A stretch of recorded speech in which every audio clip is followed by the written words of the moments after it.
សូមគោរពជំរាបសួរថ្ងៃនេះនាងខ្ញុំនិងក្រុមការងារបានប្រជុំពិភាក្សាអំពីការរៀបចំឃ្លាំងស្រូវដែលជាការឧបត្ថម្ភរបស់លោកប្រធានច័ន្ទវ៉ាននិងក្រុមការងារដែលបានឧបត្ថម្ភថវិកាដើម្បីសាងសង់ឃ្លាំងស្រូវអាសូរទុក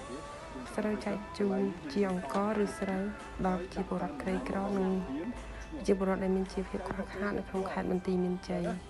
និងទុកជាប្រវត្តិសាស្ត្រនៃភាពជាមនុស្សធម៌ស្ម័គ្រចិត្តដែលមិនអាចកាត់ថ្លៃបាននៅក្នុងជាតិនេះហើយយើងខ្ញុំជាក្រុមការងារសូមគ្រប់ជូនពរលោកប្រធាននិងសប្បុរសជនទាំងអស់នៅឯនេះសមុទ្រក្តីសូមទទួលបាននៅសេចក្តីសុខសេចក្តីចម្រើននិងមានសុភមង្គលក្នុងក្រុមគ្រួសារប្រកបកិច្ចការងារសូមបានជោគជ័យគ្រប់ភារកិច្ចហើយនាងខ្ញុំសូមពីវនីដល់សប្បុរសជនទាំងអស់ចូលរួមឧបត្ថម្ភដើម្បីទ្រទ្រង់ប្រជាពលរដ្ឋក្រីក្រក្នុងប្រទេសកម្ពុជាយើងផងដែរនាងខ្ញុំសូមអរគុណសូមគោរពលា